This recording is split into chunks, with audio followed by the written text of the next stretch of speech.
Olá, sejam todos bem-vindos. Bom dia, boa Boa tarde, boa noite. noite para quem for ver esse vídeo depois. Boa tarde, boa noite para a Selma, para a Celeste, para a Marinete, para a Boa noite, Zélia, para a dois. Sandra, para a Leide, para a Petra. Hoje a Zélia está um pouquinho menos possibilitada de intermediar, então a gente vai aqui todos nós auxiliar e vibrar para que todos possamos estar cada vez melhores e quem está com a saúde debilitada possa estar aí se recuperando o quanto antes, em nome do nosso Mestre Jesus, né? Muita paz. Então, vamos estar dando continuidade às reflexões do Evangelho de Jesus, na perspectiva, com o olhar, com as anotações do evangelista Marcos, capítulo 7. E a passagem completa é do versículo 1 ao 23, que está sendo estudado já há algum tempo. No entanto, talvez nem todos lembrem. Nós vamos passar a história assim, bem por cima e superficial, para todo mundo lembrar o contexto. Então, os fariseus e escribas aproximaram de Jesus e de seus discípulos e começaram a falar um com o outro que eles não lavavam as mãos, que isso fazia com que eles eram impuros, e chegam a questionar o próprio Cristo sobre esse feito, né? Como que pode seus discípulos não lavar a mão? E aí Jesus, de uma forma mais dura, ele até chama-os de hipócritas, né? Porque fala que honra com lábios, mas o seu coração está longe de mim. E acaba com que ele diz que esses fariseus e saduceus ensinam doutrinas que são humanas, que são dos homens, ignorando aquilo que Deus deixou, né, de forma mais essencial, não pegando as coisas de forma mais superficial. E dá até algum exemplo, dá um exemplo, que ele fala que Moisés diz: honra teu pai e tua mãe, e quem maldisser ou o pai ou a mãe morrerá. E continua dizendo: vós, porém, dizeis: se um homem disser ao pai ou mãe, aquilo que podereis aproveitar de mim é corbã, isto é, oferta ao Senhor, nada mais lhe deixais fazer por seu pai ou sua mãe, invalidando assim a palavra de Deus pela vossa tradição, que vós ordenastes, e muitas outras coisas fazeis semelhante a essas. E aí, no último estudo, né, a Marta falou sobre, e chamando outra vez a multidão, disse-lhes: ouvi-me vós, todos, e compreendei. E hoje nós iremos olhar, estudar, conversar a respeito do versículo 15: nada há fora do homem que, entrando nele, o possa contaminar.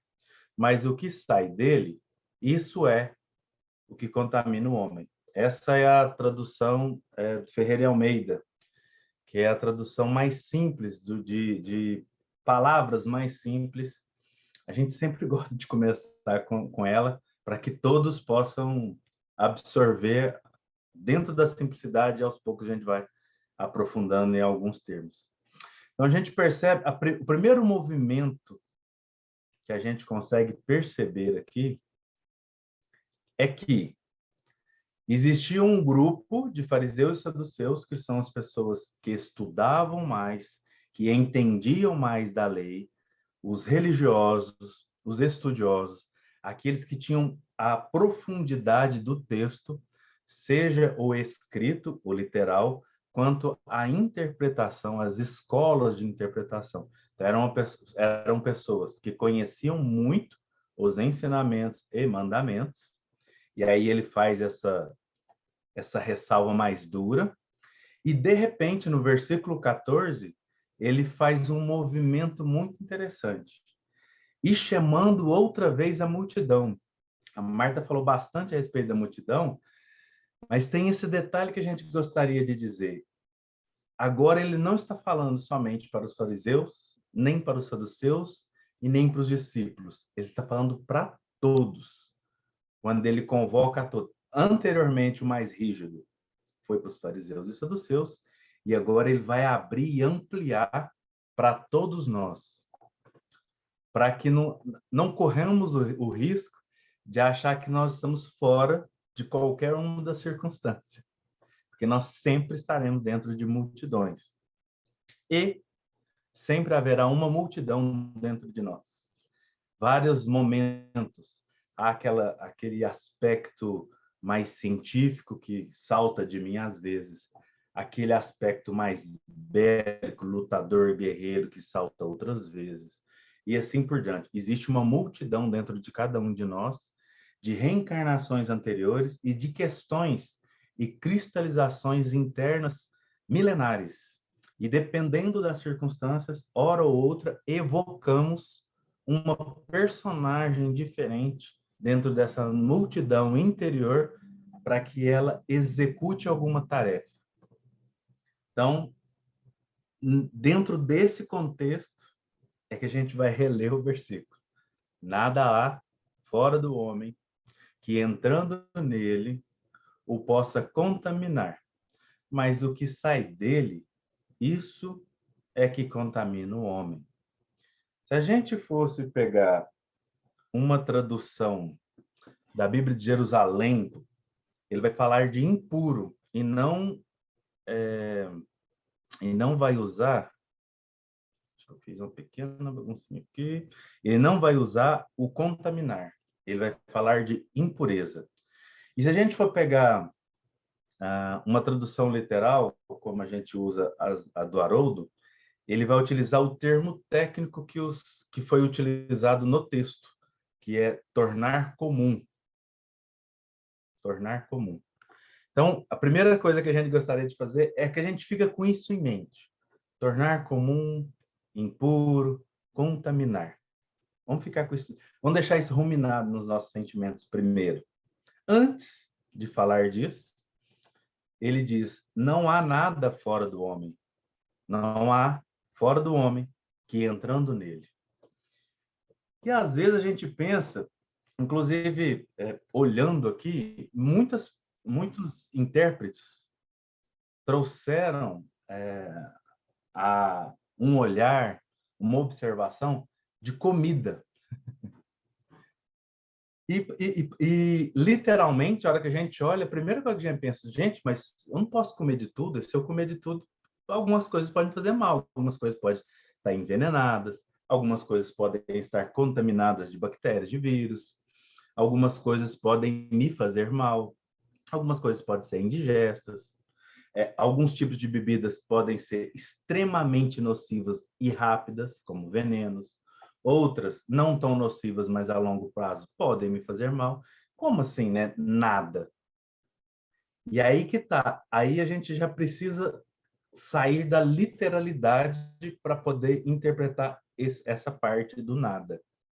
Porque quando ele fala mais à frente de fora, a gente vai perceber que nada fora, ele não está falando de alimento físico propriamente dizendo, ou apenas. Mas principalmente assim, se alguém bravo, sem fazer paródia com o sobrenome, né? Irritado, nervoso, chegar para conosco e nos irritar e nos fazer ficar bravo, isso não aconteceu porque veio de fora. Isso ressoou porque eu já dentro. Esse é o ponto. Então, tipo, nada fora me atinge se dentro eu já não tiver, para poder ressoar, para poder manifestar.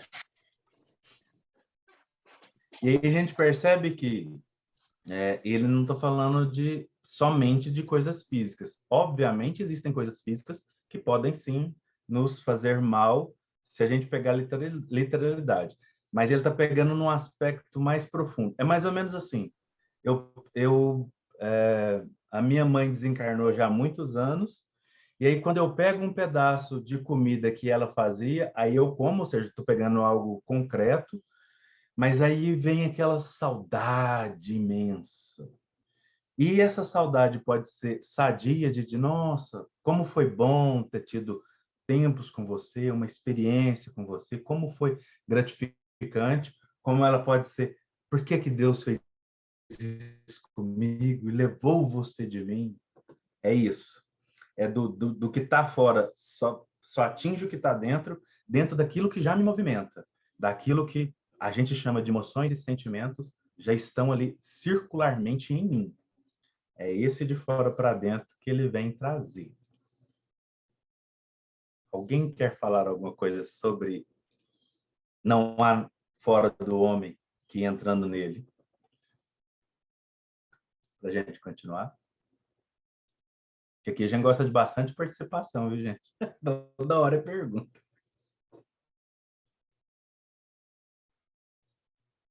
Vocês lendo essa parte, relendo, olhando, vocês chegaram a pensar nisso, que o fora ressoa com o que está dentro, por isso que ele fala não há nada fora, que não é um nada absoluto, que é um nada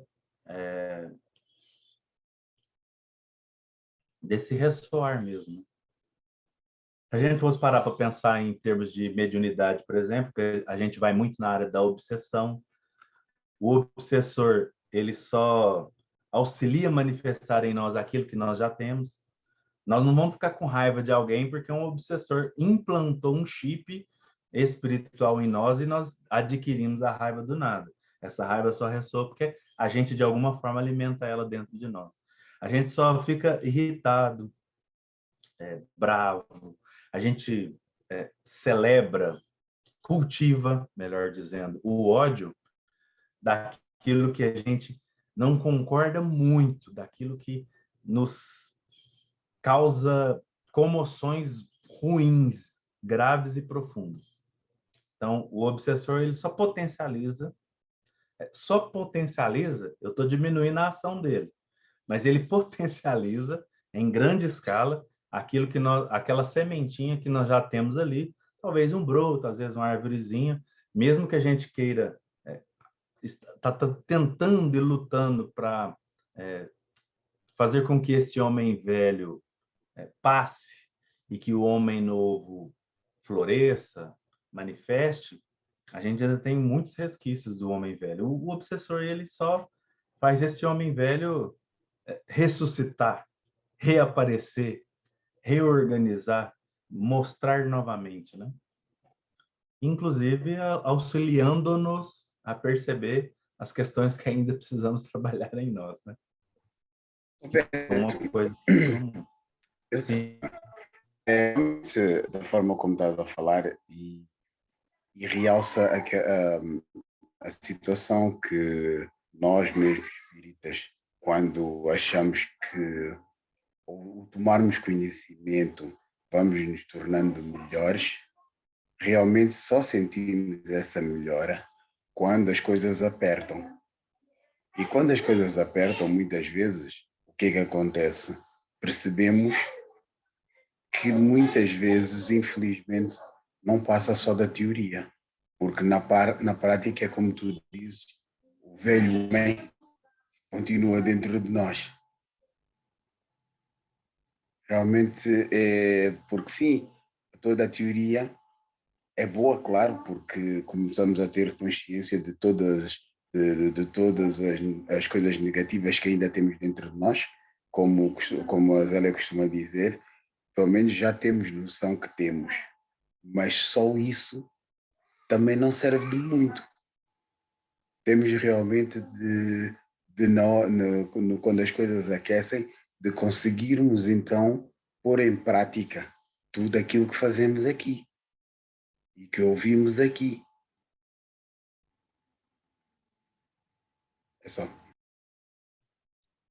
Eu queria falar uma coisa, você me escuta? Vocês estão me escutando? Ah, então tá bom. É que eu tô com fone novo, não sabia que estava funcionando, não. Então, assim, então isso quer dizer que todas as vezes, eu vou dar o meu exemplo, né? Eu tenho lá sempre as minhas o meu protetor espiritual que está sempre puxando a minha orelha, né? Então, quando alguém me faz um desaforo, né? Aquilo, à vontade, eu não, normalmente eu tenho um controle, normalmente. Eu não vou revidar a pessoa, eu respiro e deixo a pessoa com, enfim, né, com o problema dela, né? Eu que preciso ter um autocontrole. Mas, então, ele sempre me chama a atenção. É isso que você precisa trabalhar, é isso que você precisa superar. Então, todas as vezes que isso acontece comigo, é sinal que eu tenho um orgulho dentro de mim, né? Que não quer, como que se diz, que não quer sofrer esse insulto ou uma calúnia, enfim, né? Então, eu preciso entender o outro, né? E me conhecer. E dizer o seguinte, olha, você está nesse mundo para isso. Então, eu sempre tenho essa instrução, sabe? Eu acho bem válido. Para quem mora no Brasil, o trânsito ele é uma grande ferramenta para te desafiar, né? Então, você está o trânsito do Brasil é horrível, pelo menos na região que eu moro, tá? Que eu morava. Então, e a gente se segurar e se colocar no seu lugar é difícil, é difícil. Então, como diz aqui a passagem, nada sai de dentro da gente, né? Se não estiver lá. Então, toda essa afronta que me fazem e que eu me sinto chateada, é porque isso está dentro de mim ainda e que precisa ser trabalhado, né? Então, é o autoconhecimento, né? Que é o muito importante.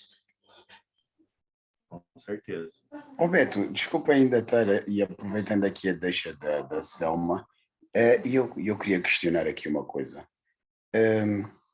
Porque não o insulto e o nosso velho nós não vem só da boca, porque muitas vezes nós calamos da boca, mas dentro de nós estamos a dizer muito mais coisas que muitas vezes a boca não tem coragem. É exatamente disso que eu estou falando. Isso acontece comigo. Eu acho que com todo mundo, né? Na verdade. Mas isso acontece comigo. Então, a minha boca não vai dizer. A minha boca, eu não vou criar uma confusão. Olha, mas calma, não tem exclusividade. Tá certo. Mas é isso mesmo. Então, a minha boca não diz, eu evito toda a confusão, sabe? Eu não ponho lenha na fogueira, como diz, né, no Brasil. Mas, por outro lado, há sempre o meu amigo espiritual que me repreende, né? Que me repreende, olha lá você, presta atenção. Você está aí para superar isso, sabe? E aí a gente vai trabalhando pouquinho a pouquinho, né? Com certeza, né? Como todos os ensinamentos, né? Tudo que a gente aprende é gradativo. Os próprios ensinamentos que a gente vem aqui a aprender, a gente percebe que quando a gente não compreende muito bem um termo anterior, a gente tem muita dificuldade com o próximo. Por exemplo, né? Se a gente não acredita em espírito, em alma, como é que a gente vai acreditar em reencarnação? Então, cada coisa é gradativa. Então, se a gente fosse pensar assim, se eu já consigo não externar com a violência que eu tinha, eu posso agora começar a cuidar da violência interna que eu faço a mim mesmo, que continua me fazendo mal, mas pelo menos eu não esparramo para lá. E agora eu preciso resolver dentro. Aí, conforme eu vou resolvendo, agora eu preciso externar para que isso não continue e eu não compactue com o mal, mas agora sem violência, com aquela violência que tinha. Então, são degraus que a gente precisa aprender a externar, a manifestar. E como diz o André Luiz, né, a natureza não dá saltos. A gente vai devagarzinho. Realmente, os nossos pensamentos muitas vezes nos traem, né? As nossas emoções são muito basilares no termos de básico. Elas têm funções básicas específicas que ainda ditam muito em nós. O medo, a ansiedade, etc., elas nos dominam ainda muito, porque durante muito tempo a nossa função era fugir do predador, atacar o predador, se alimentar, sobreviver, E a gente ainda percebe o outro como uma grande ameaça. Então, a gente tem as mesmas respostas, de atacar, de brigar, de querer machucar, de ferir. Aí, se eu não consigo fazer isso mais com o outro, porque eu já entendi que não é uma boa, aí eu faço comigo mesmo, aí eu preciso aprender a não fazer comigo. São questões gradativas. E é interessante que, quando Jesus pega, né, nada há fora do homem, que o torna impuro, ou vamos pegar o termo literal, porque o termo literal ele é muito interessante, né? Ou não contamina. O termo literal é muito interessante. Tornar comum é o termo literal. E tem uma anotação do tornar comum que eu vou ler. Na linguagem técnica dos fariseus, a expressão tornar comum significa subtrair o caráter santificado, consagrado de uma pessoa ou coisa, ou seja, tornar impuro. A santificação ou consagração consistia num conjunto de rituais que visavam extrair as impurezas culturais do objeto ou ser, de modo que ele estivesse pronto para o serviço cultual.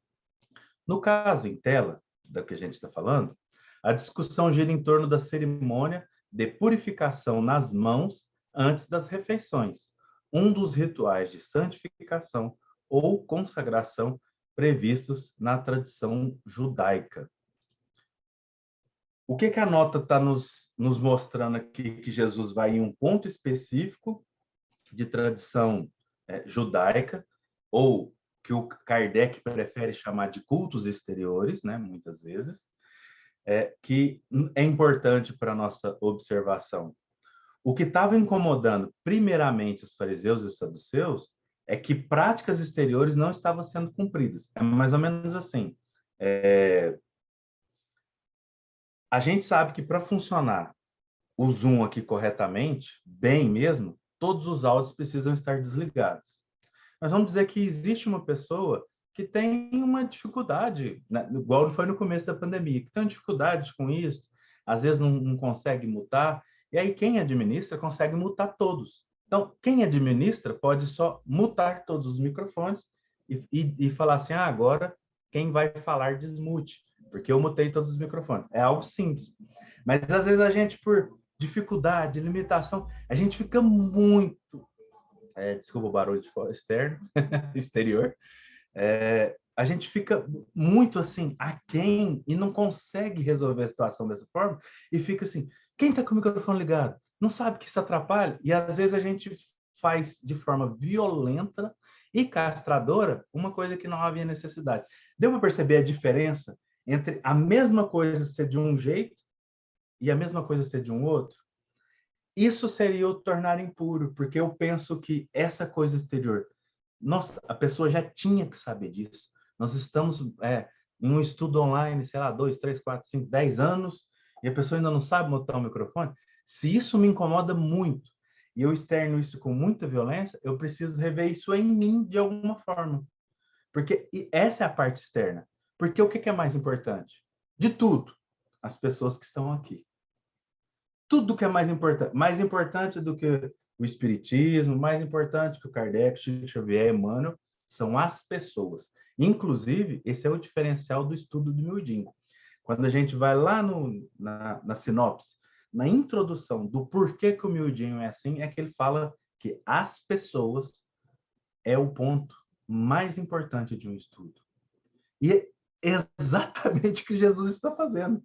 Ele está falando ali, as pessoas estão aqui se alimentando junto, elas estão todas juntas, elas são mais importantes do que todo o culto exterior que vocês criaram. É muito significativo isso, porque na cabeça dos fariseus, e a gente não está aqui tentando achar superior a eles de forma alguma, esse é outro cuidado que a gente precisa ter, porque não somos. Nós somos os fariseus e saduceus modernos, nós não somos. O que acontece é que ele está falando assim, olha, já tem tanto tempo que vocês passaram a cuidar do exterior de uma forma tão primorosa que esqueceram a essência. Aquilo que realmente é importante. Aquilo que realmente tem um significado. E a gente precisa tomar o cuidado de hoje não fazer isso, não é só no estudo espírita. Aqui é uma porta de entrada. É não fazer isso em casa. Com os nossos. Com os que nós amamos. Que a gente, às vezes, vê lá, está acontecendo a atrocidade da guerra, que nos incomoda profundamente, deve nos incomodar. Que se não estiver nos incomodando, o problema é sério. No entanto, existe uma guerra, né, como diz a Selma Kigorá mesmo, interna o tempo todo conosco e com os nossos. E se a gente não tomar cuidado, a gente vai estar em pé de guerra com os filhos, com o pai, com a mãe, com o vizinho, o tempo todo por circunstâncias externas. E a gente deve falar do que está errado. Não é isso. Jesus falou do que estava errado. E ele foi até duro, inclusive. Mas é o falar sem a violência. Por que que Jesus é duro com os fariseus e não é tão duro assim com os outros? É porque ele está no ponto de, tipo assim, vocês sabem do que eu vou falar. Quando ele fala hipócritas, a gente tem uma impressão que a gente deve falar isso para todo mundo, e não é bem isso. Jesus, quando está falando isso, ele está sendo específico. Ele falou assim, gente, acorda, porque o que eu vou falar você já sabe, mas eu vou falar. E aí ele vem e fala. A palavra tem um significado profundo maior. E a gente precisa lembrar sempre disso. Então, todas as vezes que a gente verbaliza, que é isso que ele está falando de pôr para fora, é porque teve a emoção veio até o cérebro pensou a respeito sobre isso, ele criou crenças, fez o sentimento, nós colocamos como verdades a nossa existência, e aí a boca falou. Significa que para nós está muito correto aquilo. E aí ele está chamando a atenção de, olha, mas está mais correto isso do que o que é essencial, o que é primordial, que o que ele chama de palavra de Deus é o que é essencial, né? Primordial. Aquilo que é mais importante, que em resumo é o amor, é Deus em nossas vidas, a gente pode chamar do que quiser, mas esse é o essencial. Isso que você está falando ou que está fazendo, que é externo, é mais importante do que isso? É mais importante do que estar bem? É mais importante do que fazer o bem? É muito profundo a fala, e quando a gente pega somente na literalidade, na superficialidade, a gente perde isso. E aí, às vezes, a gente vê uma outra pessoa, um religioso, famoso ou não, que fala alguma coisa que a gente discorda profundamente. Aí lá na nossa mente vem a fala. Nossa, que hipocrisia. Ele fala isso, mas não faz. Ou seja, a gente pensa que está utilizando a referência de Jesus na mesma dimensão. Mas Jesus, quando ele utiliza a referência, ele já está levando em consideração e o que ele vai ser dito, inclusive, já foi interpretado. Olá a todo mundo que foi chegando depois, viu? Às vezes a gente está falando, a gente acaba se perdendo. Maria Helena, Odilson, então sejam todos bem-vindos.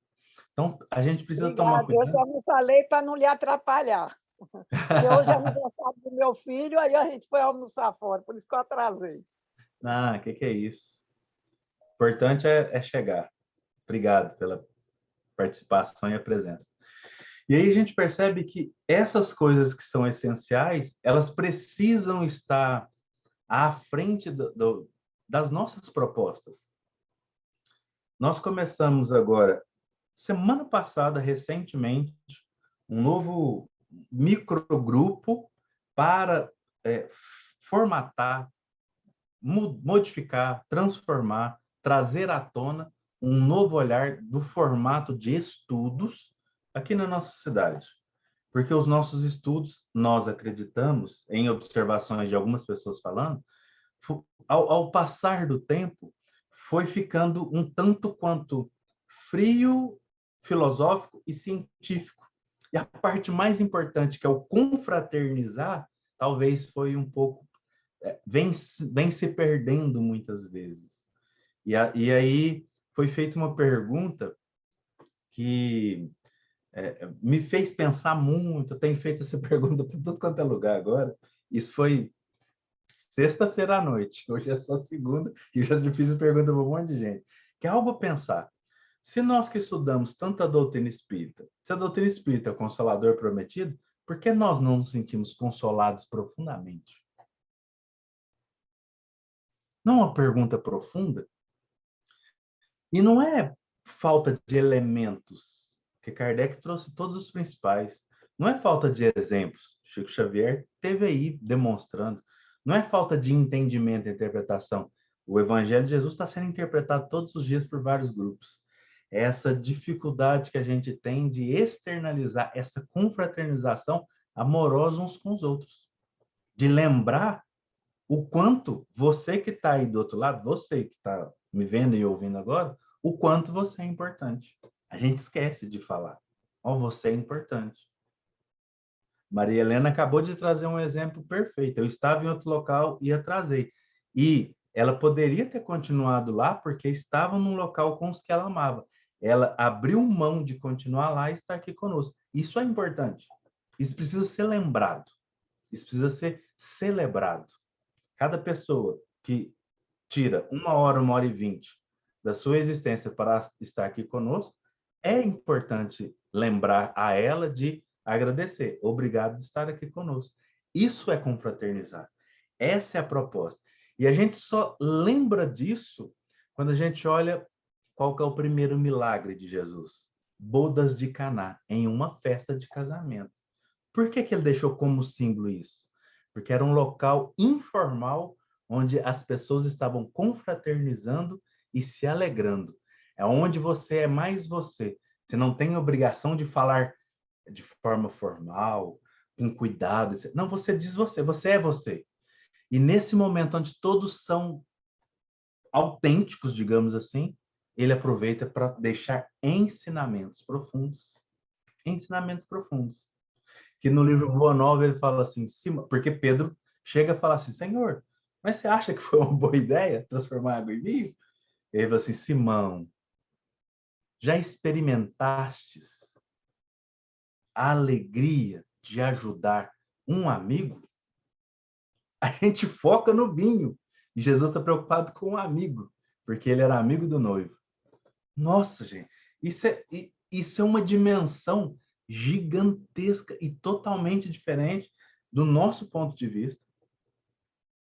Porque o amigo, quando pode, você fala, olha, você acha que é uma boa ideia e tal. Quando você tem uma abertura. Quando não tem, você só abraça e fala assim, oh, independente do caminho que você está tomando, onde você está indo, eu vou continuar te amando, mesmo se eu não conseguir estar ao seu lado devido às suas escolhas.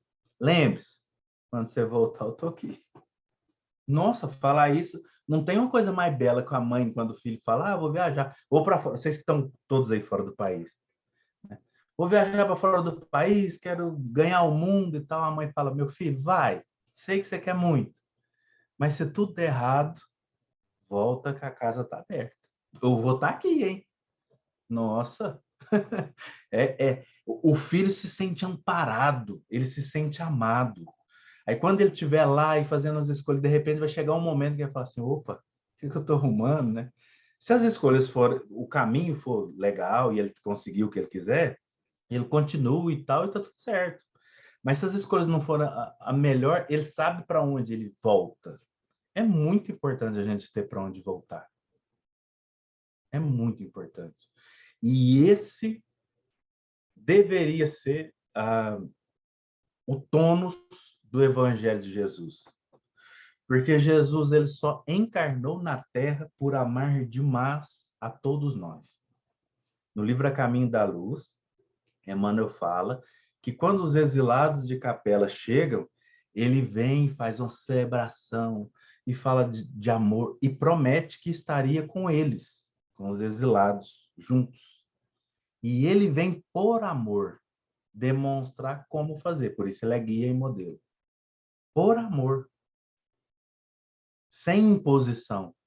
Porque se a gente prestar atenção, Jesus não impõe nada. Ele vem, ama, ama, ama, tipo, ó, quer fazer igual eu? Me segue. Ama, ama, ama. Esse é o guia. E tudo que a gente, às vezes, coloca fora disso, pode ser um equívoco, pode ser uma cruz maior do que é necessário. E aí a gente põe, né? E a gente põe, principalmente nos ombros de outros. Alguém quer falar do impuro, tornar comum, contaminar. Eu queria fazer uma pergunta e você falou de emoção, de pensamento, né? Aí é natural, porque é a alma, né, que Jesus vê, né? Ele vê através do gesto, né? Ele vê que a alma é que mantém quer dizer, aquilo que a gente externou já está lá na alma, né? Por isso, quando ele diz, não há nada fora, porque se você está externando é aquilo que está dentro, não é isso? É uma colocação, então, tornar impuro seria, então, toda e qualquer interpretação equivocada, então, seria assim, no seu exemplo aí do seu curso, poderia ser assim que quando a gente não atualiza, porque todos nós estamos no percurso, né? Essas coisas que a gente está aprendendo, está mudando um pouco a gente também. Aí, quer dizer, quando a gente tenta fixar aquilo de um modo, sem dar evolução também ao percurso, talvez a gente comece também a pôr uma interpretação equivocada, assim, buscando fixar, sem analisar as mudanças possíveis, porque Jesus vê que a gente está mudando, né? Mas a gente talvez não veja, né, que a gente, no nosso percurso, alguma coisa também está acontecendo, né? E a gente vai tentando ficar mais seguro e vai solidificando, cristalizando as coisas, até que tudo desmorona. Pelo menos eu tenho essa impressão. Eu digo, quando eu acho que eu tenho um método, ele não funciona mais. Eu fico achando que isso pode se tornar impuro, né? A gente está no fluido, no fluxo, e daqui a pouco entope tudo, interrompe tudo, e aí a pessoa sabe onde é que eu estou agora. Que lado? Não sei, como é que você vê isso? Eu acredito que, assim, a gente não se equivocar, ou sendo mais duro conosco mesmo, que a gente está acostumado a fazer isso, então vou fazer só a nível de exemplo, a gente não errar é meio improvável estando no planeta Terra. Então, as nossas interpretações sempre são muito rasteiras ainda. Por mais profundo que a gente fala, Deus é o oceano, a gente pega um copinho d'água, vai lá e pega um pouquinho e traz. E por mais magnífica e cristalina que seja a água, não é igual ao oceano, que é muito maior e muito mais amplo. Então, a gente vai muitas vezes errar. Eu acredito que, dentro disso que foi colocado, é quando eu acredito que as coisas que são externas ao que está acontecendo são mais importantes do que as pessoas. Eu vou dar um exemplo prático. A gente geralmente temos estudos nas quartas-feiras, das 7 da noite daqui, né, às 8 da noite. E às vezes ali dá 8:01, aquela pessoa ficou calada o tempo todo, não falou nada. De repente, ela começa a falar e, assim, é perceptível. Às vezes a gente divaga, a gente foge do assunto, às vezes a gente fala nada a ver e tudo bem. Às vezes o coordenador encerra ali. Mas às vezes a pessoa vai falar de uma dificuldade, vou falar uma dificuldade específica como a pessoa abriu ontem. A pessoa tem dificuldade de quando ela sente algo ruim, algo muito ruim dentro dela, ela tem dificuldade de falar para as outras pessoas. Então, ela finge que está tudo bem. Ela diz com essas palavras: eu finjo que está tudo bem. Vivo no mundo de Nárnia, ou eu vivo no mundo encantado, né? Na Alice, País das Maravilhas, num mundo encantado. E finge que está tudo bem. Mas dentro de mim não está. E aí, quando você perceber que começou, você sabe que ela tem essa característica, e ela começou a falar: nossa, eu às vezes, e você, mas deu tal hora, não dá tempo de olhar. Talvez não seja o melhor momento de fazer isso. Porque ela custou ter coragem de abrir, e ela é a ferramenta mais importante daquele momento. Mesmo que está na hora, mesmo que a espiritualidade tenha compromisso, mesmo, etc. Se a gente for muito a ferro e fogo, talvez a gente perca essa oportunidade. Então, é conseguir ter essa percepção. E ela não é simples de ser desenvolvida em nós. Nós ainda não estamos acostumados a perceber qual é o momento ideal de, eu acho que eu posso passar, não, eu acho que eu não posso passar. A gente tem dificuldade. São atributos que nós precisamos desenvolver. Quando a gente olha para Jesus, a gente percebe que o buscava, ele dava algo diferente, não era a mesma coisa. E talvez, de uma coisa que você falou que realmente a gente faz, talvez seja uma coisa que, devido às nossas limitações, né, a gente às vezes constrói um começo e fim, e a gente precisa seguir ele literalmente. A gente não consegue sair se a gente sair daquilo, a gente se perde. E devido a isso, a gente engessou um modelo que às vezes a gente não acolhe a alma como deveria acolher. E eu não estou falando que está errada a forma que acolhe. Eu só acho que nós podemos dar mais um passo. Eu vou corrigir a minha fala. Acreditamos, eu acho, é muito pessoal, acreditamos que seria importante começarmos a olhar de forma mais profunda essa questão, de pegar uma pergunta do Livro dos Espíritos e uma resposta, e ao passo da fala de uma pessoa, aproveitar a fala daquela pessoa para ensinar a todos, que era exatamente o que Jesus fazia. Desenvolver esse atributo não é simples, mas eu acredito que é um desafio que nós podemos nos propor internamente. Eu gostaria de ser um pouco mais assertivo. Ao invés de julgar e condenar, eu tentar entender da pessoa como eu posso auxiliar ela, nem que seja com silêncio, nem que seja com um sorriso, nem que seja com um abraço, se eu não souber falar nada. Acho que é mais ou menos isso, de tentar buscar o recurso que a pessoa precisa, e não o que eu acredito que seja necessário para ela. E isso não é simples, né? É algo que a gente precisa desenvolver. É esse dinamismo, né? É essa movimentação da comunhão, né? Quase.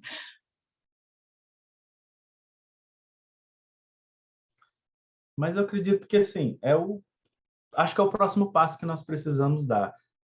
Todos nós que buscamos, que estudamos mais, que lemos, que estamos, né? Acho que é um novo passo que nós podemos dar.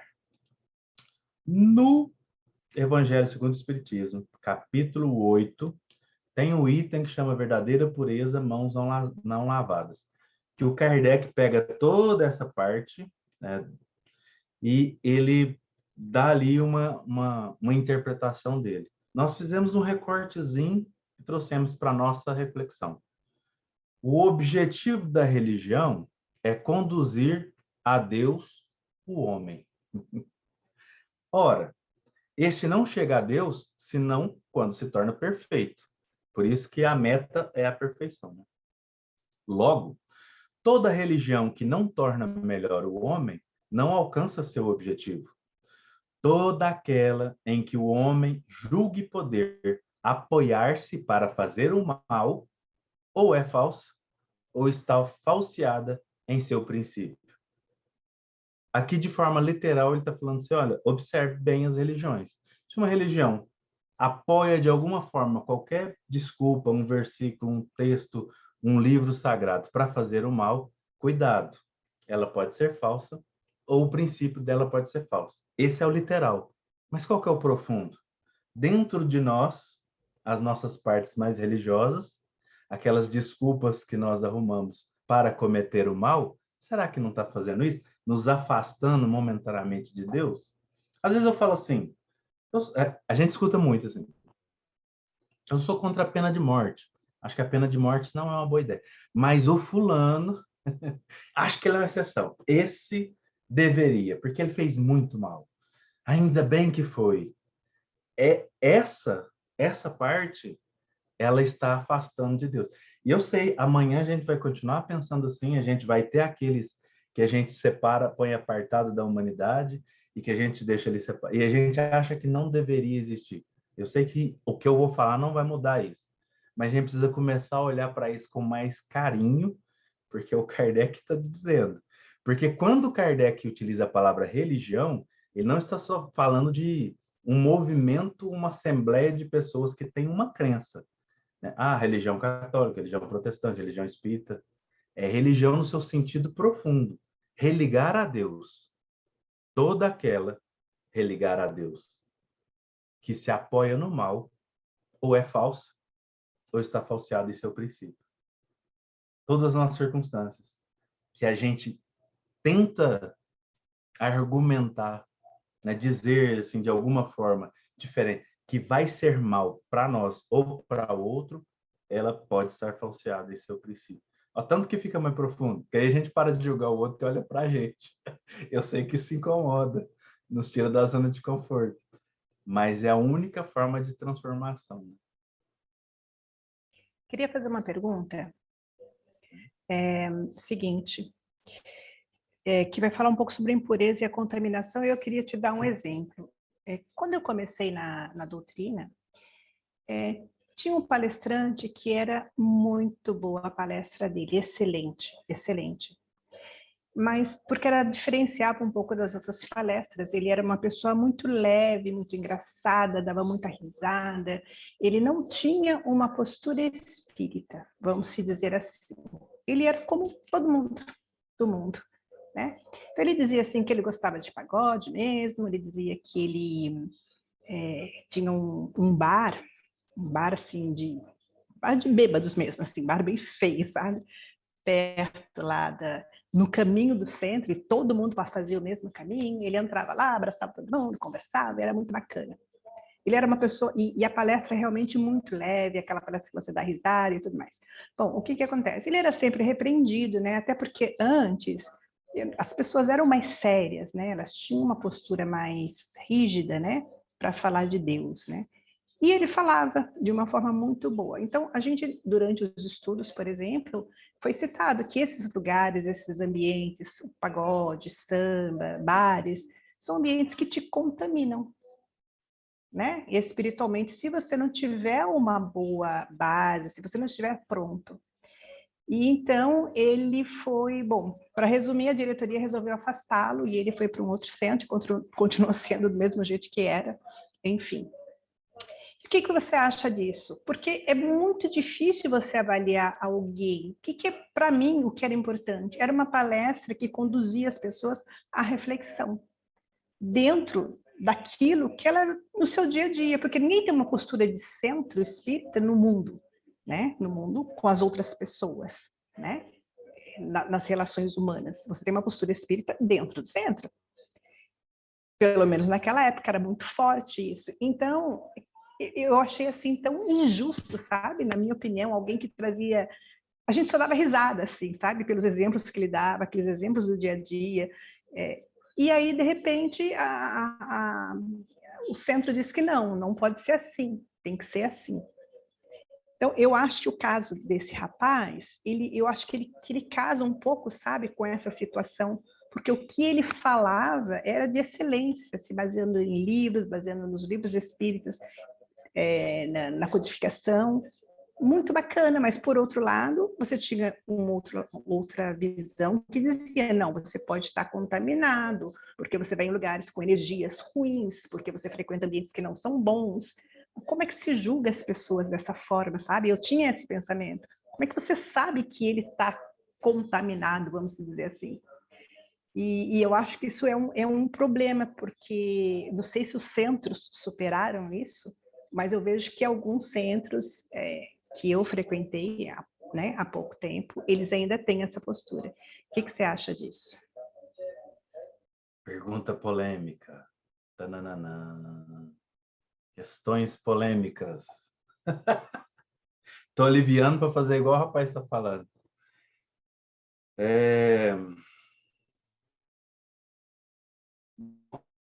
Cada casa espírita tem um conjunto de olhares e de formatações para que melhor funcione.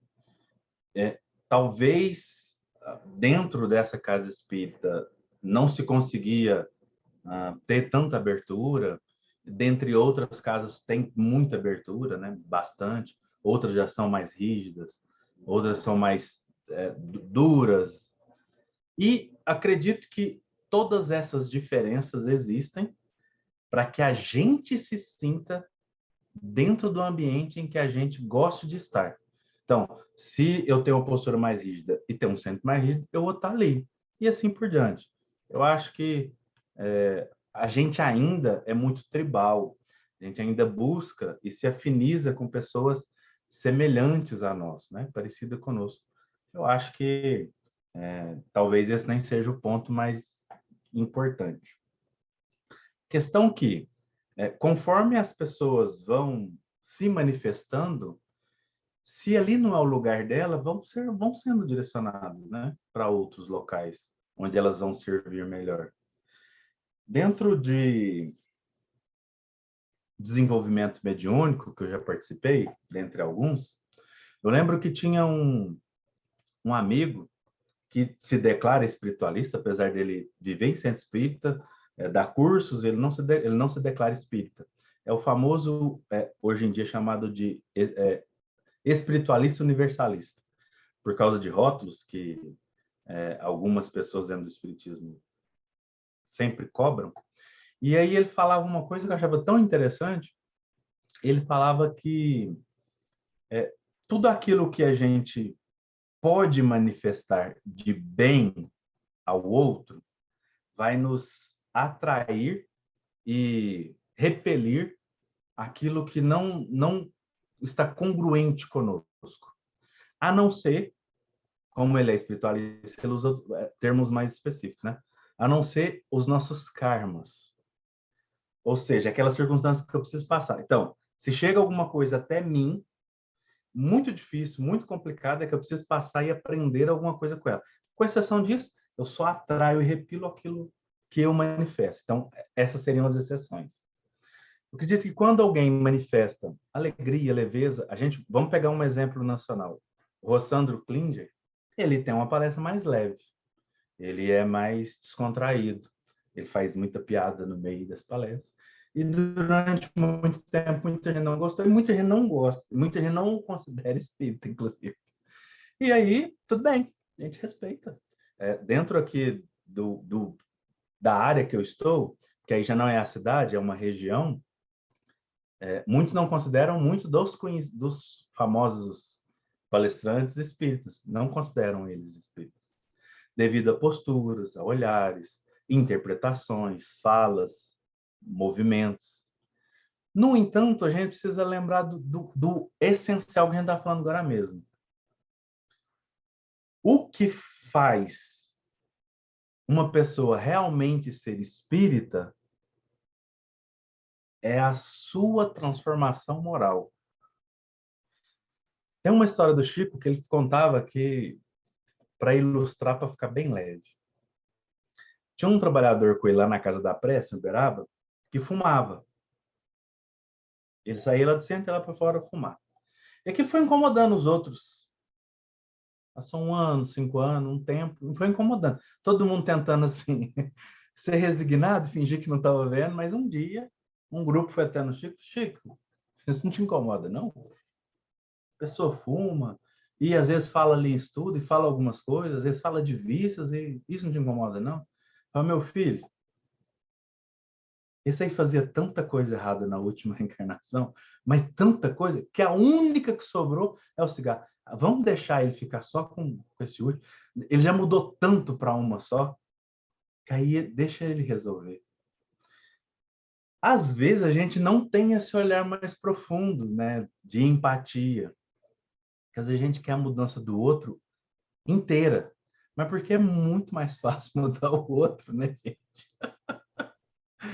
Muito mais fácil. Nós queremos a mudança do outro à nossa imagem, aquilo que nos convém a nós. Acho que é isso. Se você percebeu, eu não respondi totalmente, porque essas coisas extremamente polêmicas, quando a gente dá uma resposta, a gente acaba julgando e condenando alguém também. E aí a gente acaba caindo na armadilha que a gente armou.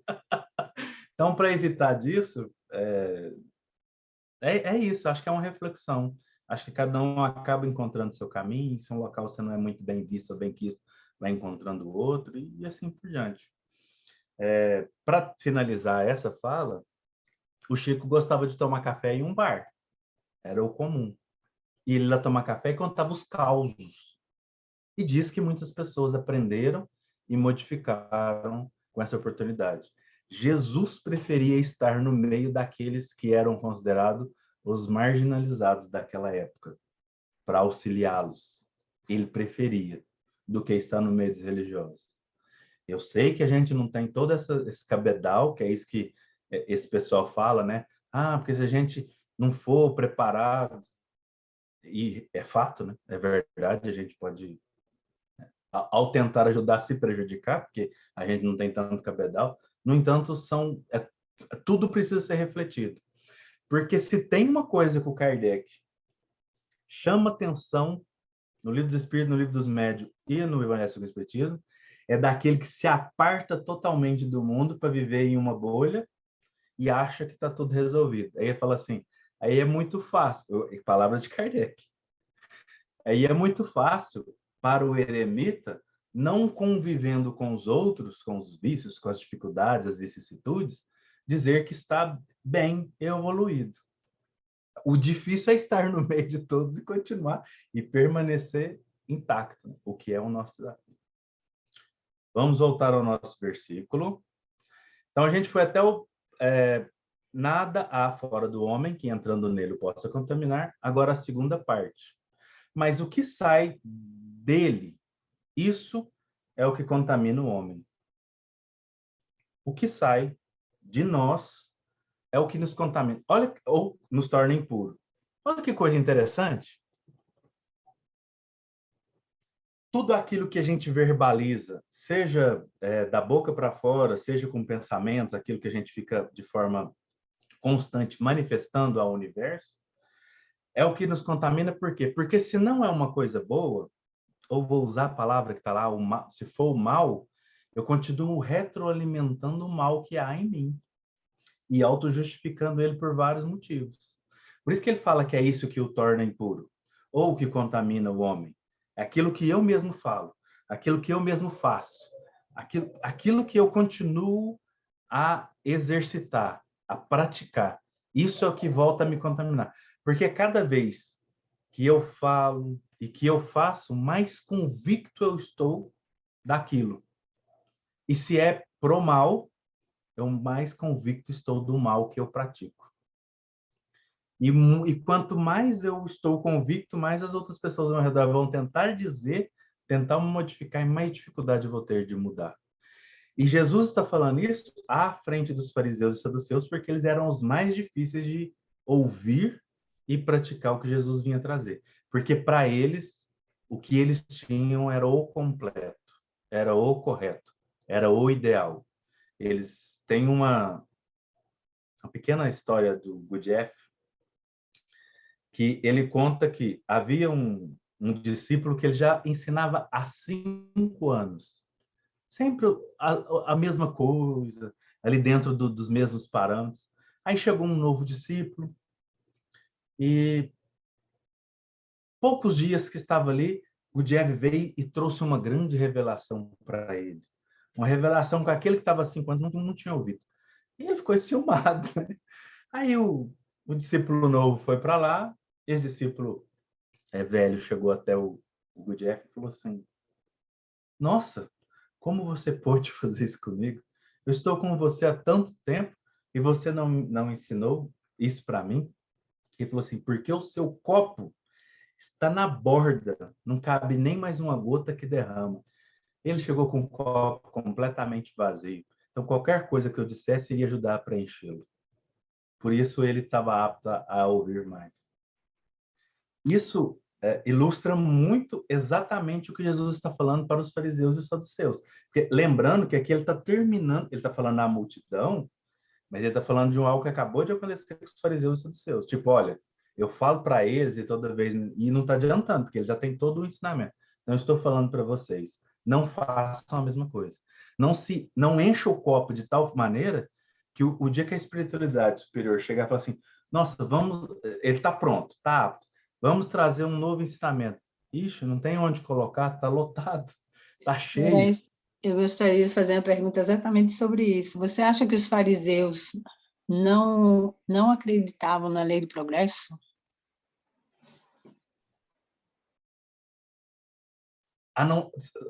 Eles acreditavam na lei do progresso se fosse extremamente lento e de acordo com o que eles pensavam. Mais ou menos assim. Para eles, Moisés estava em um patamar em que jamais pudesse ser substituído. Aí é que vem a questão. Então, tipo, quando Jesus chega e fala, eu sou maior que Moisés, aí foi a confusão. Porque até então, eles estavam assim, tem uns ensinamentos interessantes, tem uns ensinamentos bonitos, ele ensina muita coisa, é um grande profeta. Nossa, aí quando ele fala que marca Moisés, aí está o problema. Aí tem um problema gravíssimo. Quando ele pega e abre um pergaminho e lê uma profecia de Isaías e fala assim, hoje essa profecia se cumpriu porque eu sou o Messias, aí foi encrenca. Daí para frente foi encrenca com eles. Então, eles acreditam num progresso lento, o que é comum em nós.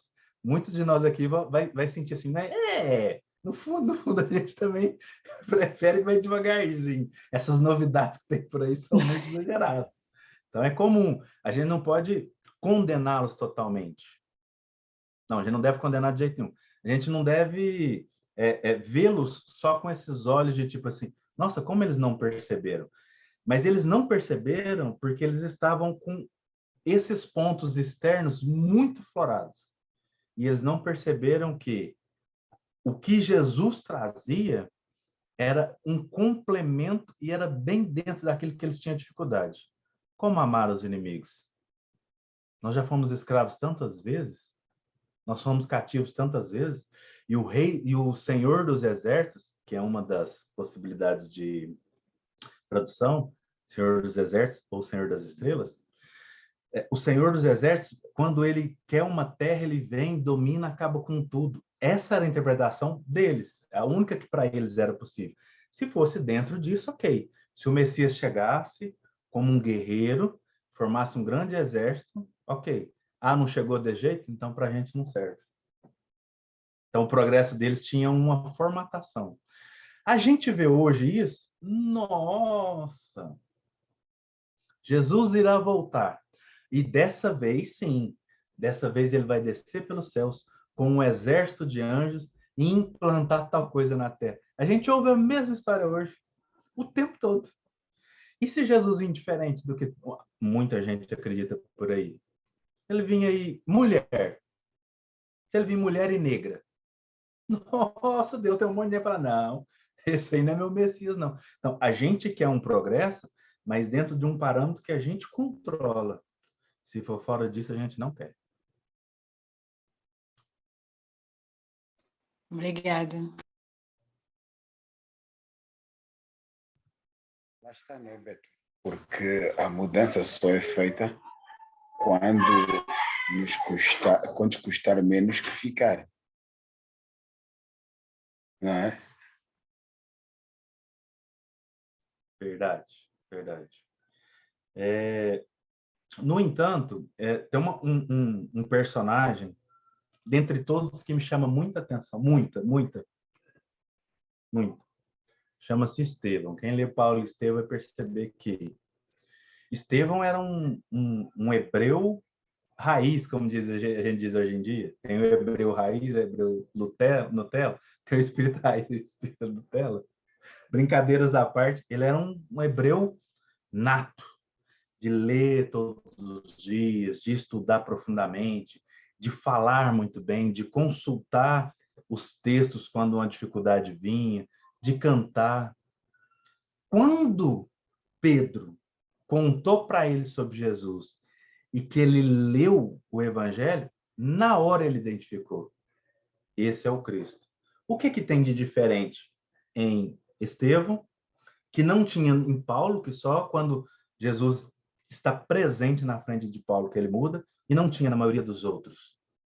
Essa abertura, essa esperança, esse amor, esse afeto à família, à irmã e ao pai, de entregar totalmente, de ser cativo, escravo, e mesmo assim acreditar que está fazendo um trabalho para Deus, essa comunhão com Deus, o máximo que ele podia, é que fez ele identificar que Jesus era Jesus. O porquê que eu estou comentando disso? Que nós podemos estudar, saber de capa a capa a Bíblia, o Livro dos Espíritos, o que é Espiritismo, tudo. Se a gente não tiver com essa abertura, Jesus vai estar do nosso lado, falando conosco, que a gente não vai perceber. Muitas vezes, nós que falamos muito, que estamos facilitadores, expositores, palestrantes, às vezes pela nossa fala vem alguma coisa que a gente nunca pensou. Se a gente não tiver a humildade de falar assim, isso não é meu, nossa, o que eu preciso aprender com isso? A gente vai perder a lição. que a gente vai pensar assim, nossa, hoje eu fui bem, hein? E aí o nosso orgulho vai inflar, o nosso ego também, e a gente perde a grande oportunidade de falar, nossa, consegui hoje ser aquilo que eu peço para ser, instrumento. O que eu fiz de diferente hoje? O que eu posso fazer todos os dias para ser esse diferente todos os dias, para que a espiritualidade possa me fazer de instrumento? Aí está a chave. Porque se eu fizer isso todos os dias, na hora que Jesus chegar, seja como for, eu identificarei. Ó, Jesus bater na porta. E isso é importante. Inclusive, eu trouxe mais um monte de referência aqui. Antes de entrar nelas, eu vou só falar o próximo versículo, que é o 16. Que o próximo versículo fala, se alguém tem ouvidos para ouvir, ouça. É isso que significa. Quando a gente está aberto e tem ouvidos de ouvir, a gente ouve. Eu não vou entrar nos pormenores, porque iria passar, como diz aqui em Minas Gerais, né? O carro na frente dos bois. E eu queria trazer aqui, antes da gente encerrar, uma fala do Emmanuel, que está no livro Na Palavra e na Ação, capítulo 22. Desculpa, está no livro Palavras de Vida Eterna, e a lição chama Na Palavra e na Ação, capítulo 22. Ele fala ali várias coisas sobre a palavra, mas a gente fez um recorte aqui do que a gente acredita fazer parte disso que a gente está falando aqui para ilustrar e aprofundar. Efetivamente, as palavras e os atos representam a força de exteriorização dos nossos sentimentos e pensamentos. O coração inspira o cérebro dirige a existência. A emoção cria a ideia plasma as ações. É preciso, pois, sentir com Jesus para que aprendamos a raciocinar e servir com Ele. É aquele negocinho que a gente estava comentando. Então, a gente sente a emoção, medo, raiva, etc. E a gente sente aquela vontade de fazer as mesmas coisas que a gente fazia antigamente. Então, cria a ideia. E se a gente permite, isso vira sentimento e acaba sendo as nossas ações. Aqui o Emmanuel coloca aqui, a emoção cria a ação, o que é verdade. Quando a gente sente medo, alguma coisa a gente vai fazer, mesmo que a gente arrependa depois. Vou pegar um exemplo que colocaram aí anteriormente, que é comum a nós. Mas eu vou pegar um próprio. Às vezes eu estou no supermercado, em uma fila, ou num banco, e alguém passa na frente. A primeira ideia, gente, não é cristã. Não é. A emoção que vem, ela não é cristã. Ela é uma emoção forte, firme. E às vezes plasma ideias assim que a gente pensa que não teria coragem de pensar anteriormente, se a gente permite. No entanto, desse ponto à ação, existe o cérebro para que eu reflita a respeito. Para qual atitude tomar. Eu E aí posso fazer até uma pergunta? pode. Olha, veja, quando você falou do banco, eu me lembrei.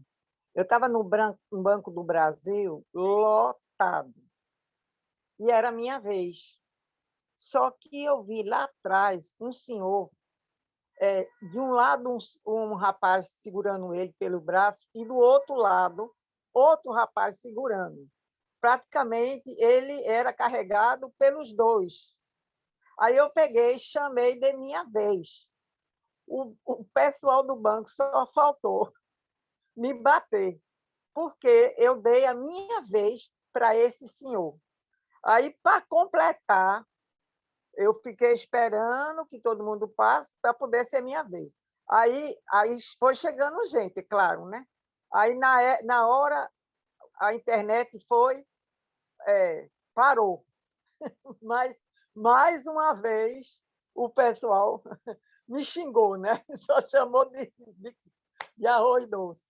Mas eu fiz a minha caridade e faria de novo quantas vezes eu poderia fazer, sabe? Porque eu acho assim, você tá não custa nada você ajudar os outros, porque você não sabe o dia da manhã. Quem sabe que um dia que eu precise, hoje não, graças a Deus, que Bolsonaro falou que o pessoal vai lá, negócio de vida, mas aquelas pessoas que realmente não têm condições, tipo o senhor, tem que ser carregado. E outra mais, não entrava cadeira de roda. Então, era praticamente carregado, pelo um lado e pelo outro. Né? Então, não custa ajudar. Certo. O seu exemplo é você dando lugar para outra pessoa e indo para a fila de trás. É muito interessante, pode acontecer, e às vezes as pessoas ficam revoltadas. O exemplo que a gente trouxe é alguém entrando na minha frente, imaginando a pessoa que está atrás de você e não concorda com a sua ação. Qual atitude ela vai ser? Só que aí eu me imaginando no lugar dela. Qual atitude eu teria? Porque o Evangelho de Jesus, a proposta dos estudos, né, é nós estarmos inseridos na pele do outro, que é o que a gente chamou de empatia. E se fosse eu? Se eu tivesse com pressa? E se meu filho tivesse doente no hospital, o horário de visita é das 5 às 6, já são 5h45, e se eu não for agora, eu posso atrasar e perder a visita dele. Então, tipo, todas as possibilidades, como eu agiria? Será que eu agiria diferente? E aí, eu pensar nessa possibilidade e, quando for a minha vez de agir, eu tentar agir da melhor maneira possível. Que não agrida o outro e não agrida a mim, para mim ficar remoendo aquilo, ruminando, como se diz. Ficar ruminando. Esse é o ideal. Porque a gente precisa sempre refletir do que é o ideal, mesmo que eu não consiga fazer, que é aquilo que a gente almeja, né, o objetivo, e o que eu pratico.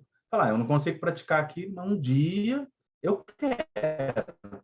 Porque se eu quero, eu estou a caminho de praticar um dia. Se não for nessa, vai ser em outra existência. Agora, se eu não quero, se eu não concordo, ainda não tem ninguém que pôr isso na minha cabeça. Se não é uma crença que eu alimento. Se eu não quero, realmente. Esse seu exemplo se fosse eu naquela situação, eu gostaria que as pessoas deixassem eu passar na frente. Então, eu vou deixar ela passar. Ótimo. Se a sua consciência está falando assim, tive que pagar um alto preço, que as pessoas ficaram bravas, foi um alto preço, mas a minha consciência disse que seria o correto. Essa é a meta. Da nossa consciência está congruente, pareada. Congruente, muito pareada com as nossas ações. A consciência e as nossas ações, assim, estar mais próxima possível. Essa é a meta. Eu penso que este assunto que eu vou falar foi falado pela Fátima na última quarta-feira, em que ela diz que realmente o que acontece na vida é que nós reagimos aos acontecimentos. E quando nós reagimos aos acontecimentos, nós não temos a possibilidade, muitas vezes, de nos prepararmos para ele. E que se nós pensarmos neles antes deles acontecer, o preparo poderá ser diferente, porque nós já pensamos sobre isso. Ou seja, a reação nunca será espontânea. Mesmo se eu estiver errado. É verdade, é verdade. É verdade. Tem toda a razão. Como o nosso tempo assim está bem em ciminha, deixa eu trazer só a última referênciazinha aqui. Até tinha duas, mas eu vou trazer só uma. Está no livro Caminho, Verdade e Vida, também do Emmanuel, capítulo 37, chama Honras Vãs. Ele coloca assim: a essência cristã em seus institutos não passou de sopro, sem renovações substanciais. Porque logo após o ministério divino do Mestre, vieram os homens e lavraram ordenações e decretos na presunção de honrar o Cristo, semeando em verdade separatismo e destruição. O mundo de agora ainda é campo de batalha das ideias. Qual tempo do Cristo. A diferença é que hoje o farisaísmo, o templo, o sinédrio, o pretório e a corte de César possuem hoje outros nomes.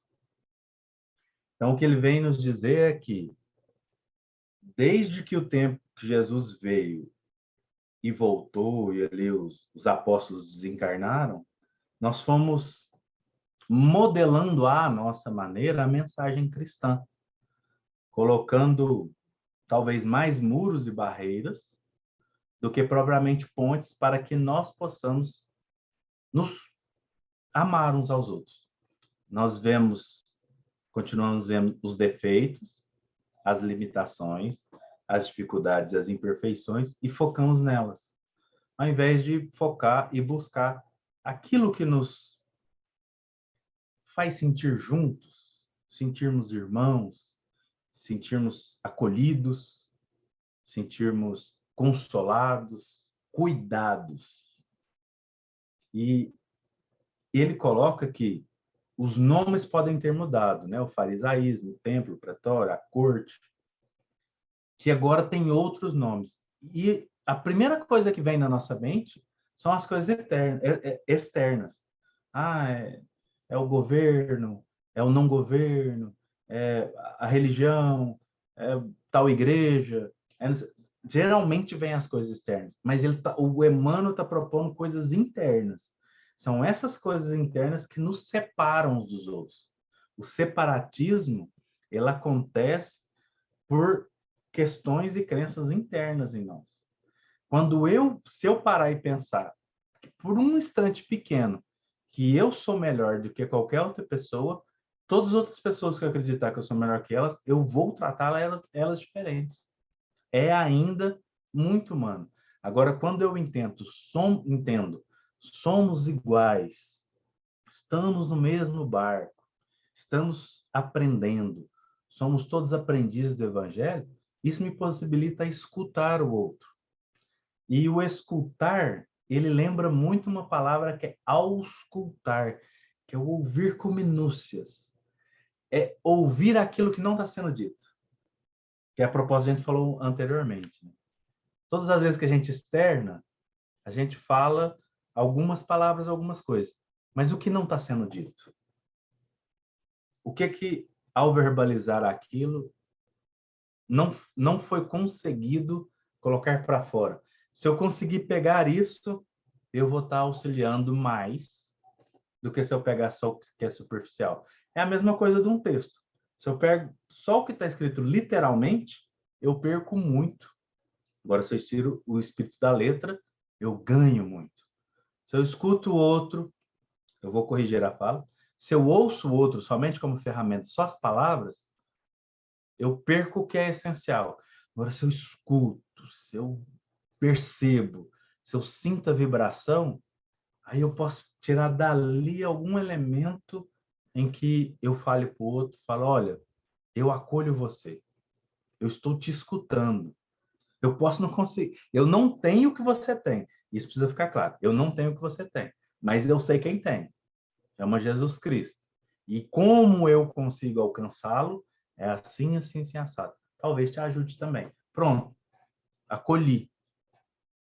Quando eu tento acolher eu mesmo, com certeza vai ser muito pior do que um acolhimento de Jesus, né? Um acolhimento cristão. Alguém quer dizer alguma coisa? Que nós temos o tempo findando.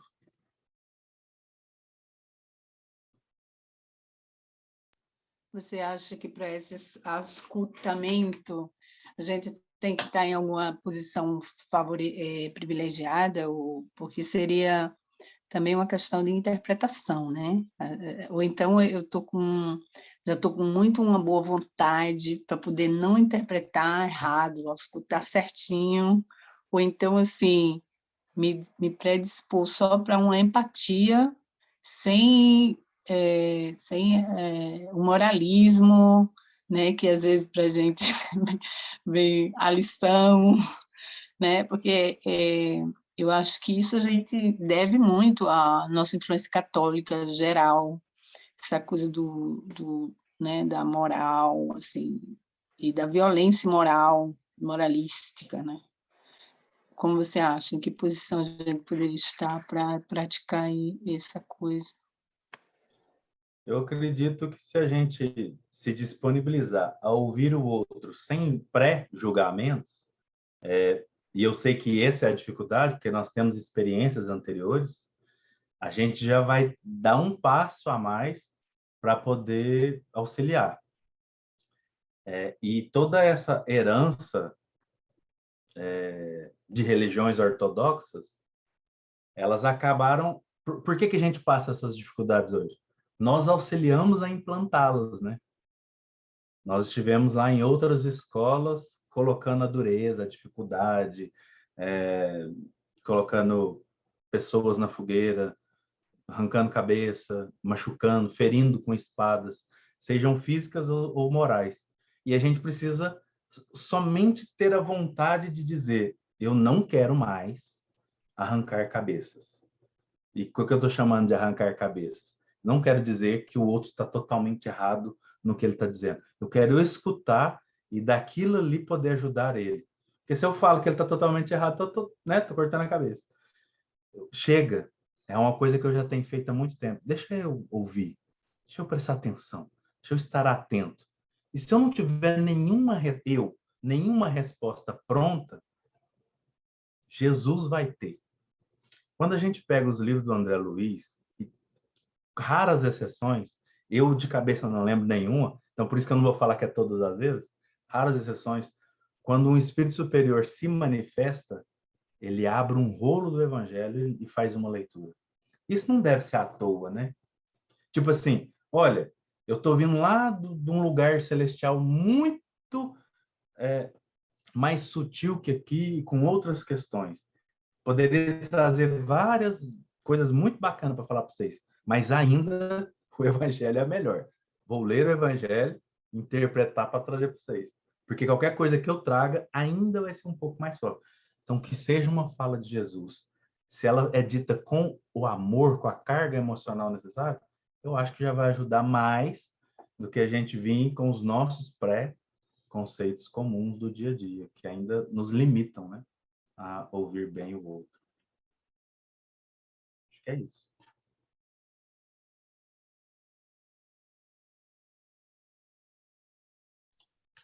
Beto, você poderia se despedir para terminar a gravação?